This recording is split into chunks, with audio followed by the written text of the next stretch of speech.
afraid to even try Etsy ads because you heard horror stories about people losing their money? Or maybe you tried them yourself and felt like you were throwing your money down the drain. Believe me, you are not alone. By the end of this video, you'll not only have the confidence to run your ads profitably, but you'll be able to do so without blowing your money. Make sure you watch the entire video because by very popular demand, I will be sharing what my daily budget is, along with a few thoughts. Hey everyone, welcome back to the channel. If you're new here, hi, I'm Danya. In today's video, I'll be sharing with you 5 actionable tips that help me grow my digital download and my print-on-demand shop by using ads and by using them strategically. They've been a game changer for me, and I'm here today to show you how they can do the same for you. Now, before we jump in, I do want to get a few things out the way. What I'm sharing today is based off of my own experience, and you want to keep in mind that every shop is unique. I always will encourage you to try out different strategies and adapt them to what works for your shop and what feels right for your shop. And another thing is that you do not have to run ads. They're completely optional, and I am in no way telling you to turn them on. In fact, there are many shops out there that get a lot of organic traffic and orders really just by having strong SEO, beautiful photos, and a compelling product description. At the end of the day, ads are really just a tool to get more visibility to your shop. They're not a quick fix to get more orders, especially if you haven't optimized your listings.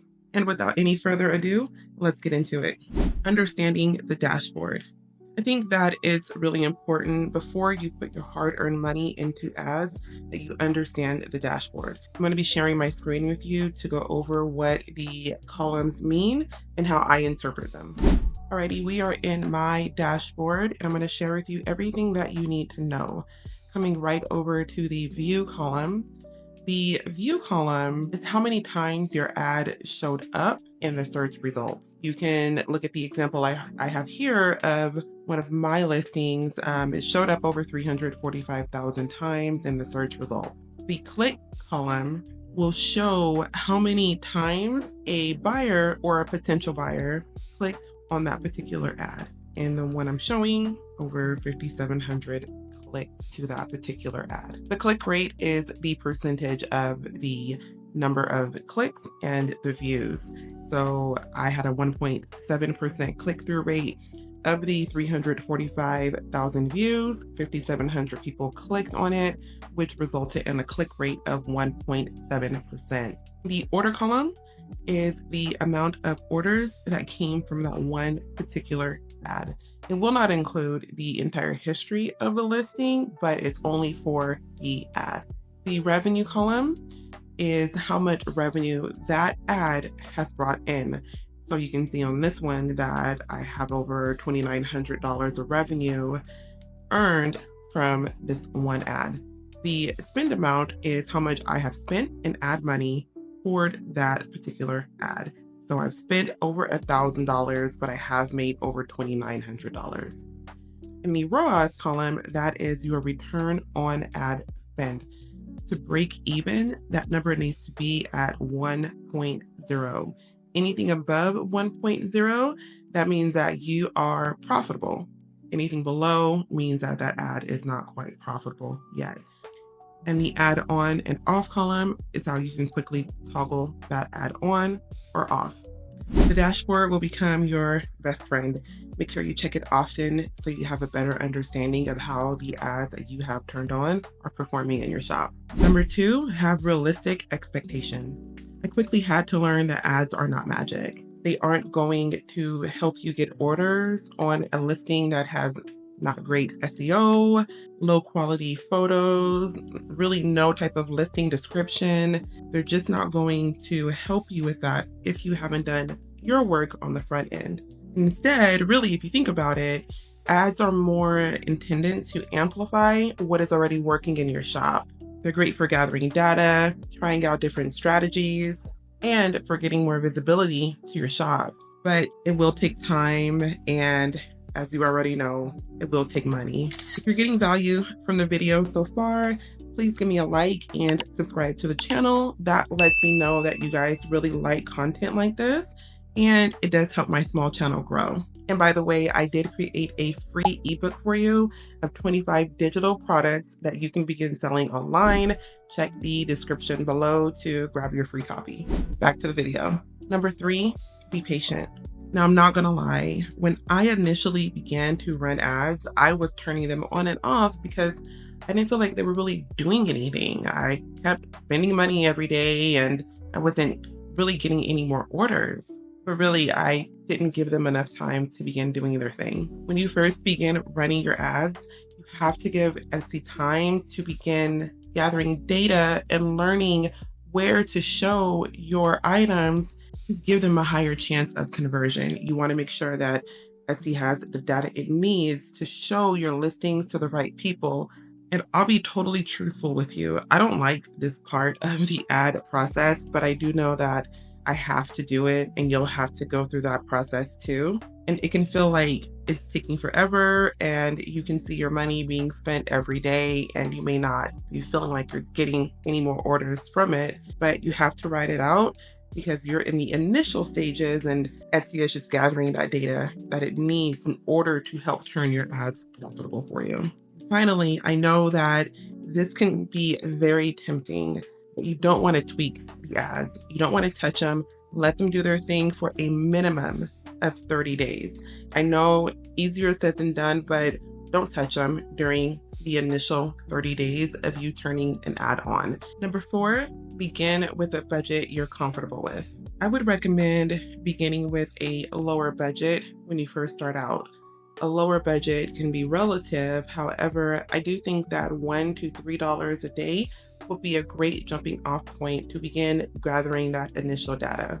When you begin to see what's working and hopefully getting those orders coming in, you may want to think about increasing the budget, but keeping it at a number that you're comfortable with. The main takeaway here is to have a budget that feels manageable and comfortable to you. The number one deterrent of ads are people feeling like they're throwing a lot of money at it and it's not working. That's why I recommend beginning with a lower budget. That way you don't have such a major financial commitment and you feel a lot more comfortable as you are allowing Etsy that time to gather that data. And I know I keep mentioning gathering data, but it really is important because once they figure out who to show your ad to, that is when you'll begin seeing a huge increase in your orders because it has that data that it spent that 30 days gathering, and the algorithm will know who to show it to so you can get those orders. Number 5, be strategic with your budget. I do acknowledge that there is a lot of conflicting advice out there about ads. Some people recommend turning them on the items that have already had organic orders. Other people will recommend turning them on everything and then turning them off as you go. The way I did it in both my digital and my print on demand shop is I run ads on everything right from the beginning. However, if you're brand new to Etsy, I recommend that you consider turning on ads once you have about 50 to 100 listings up because in the beginning, you're not going to know what you're doing. You're probably going to hate the designs you put up and take them down anyway. You don't have a rhythm yet. You don't have a flow. You're still learning the back end of the platform. So that is why I recommend not even thinking about turning ads on until you have about 50 to 100 items in your shop. And then after that 30-day period, that is when I go in and begin determining if I want to keep the ad on or turn it off. And personally, I'm pretty strict about that. If an ad is not profitable in that 30-day period, I do tend to turn it off. That way I can free up the budget to go toward the other listings that are performing well and getting me orders. But that's really a judgment call for you to make. No matter if you decide to turn ads on those organic listings or everything, the main takeaway is to keep an eye on them no matter what and make sure that you're not losing any money on any ads that are costing you money. Whichever route you take, whether you decide to turn ads on the listings that have had organic orders already, or you want to turn ads on everything, just keep an eye on what is performing well and what isn't. My opinion, do what works for you and your shop. My budget. I've gotten a lot of questions about what my daily budget is, and I completely understand why. I get the curiosity, but I will be completely transparent, and I mean this with nothing but love. I don't like sharing my budget because, in my experience, once I tell people what my daily budget is, it can create panic and negativity. When I tell people my budget, they automatically think I'm spending that much a day, which I'm not, or they feel like they cannot afford to compete, which is not true. Here's the thing, my budget should not be the focus for you. Every shop is different. We all have our own journey. We all sell different things. We have completely different audiences. There's a lot of different variables that go into it. And instead of putting your energy into worrying about what another shop owner's budget is, I really encourage you guys to focus on what you can afford and what will work for your shop and how you can make that budget work for your shop. But with that being said, and in the spirit of transparency, my daily budget is $1,300. I know, don't panic, don't freak out. Hear me out. I did not start at $1,300 a day. It just was not a thing. Like I said earlier in the video, I began with a $1 to $3 a day daily budget. And even though my budget is $1,300 a day, I don't come anywhere near spending that amount of money ever, not even a fraction of it. So don't let that amount I just shared with you be a discouragement to you or deter you or make you feel any type of negative thoughts. I share that number because I'm very transparent, but also that number should be a reminder to you that growth takes time and strategy. You can definitely scale your ads as you learn what works for your shop, but you want to do it one step at a time. Don't let any type of negative thoughts get in your way. I'm new, just like you guys, and I managed to make it work. There's no reason why you can't either. The negative energy and the negative thoughts are really a complete waste of your time, and I know you guys are better than that. If you're looking for your next big idea, check out that video here where I share with you 3 unsaturated digital products. One of them is making the seller over $5 grand a month. I'll catch you all in the next one. Until next time, bye.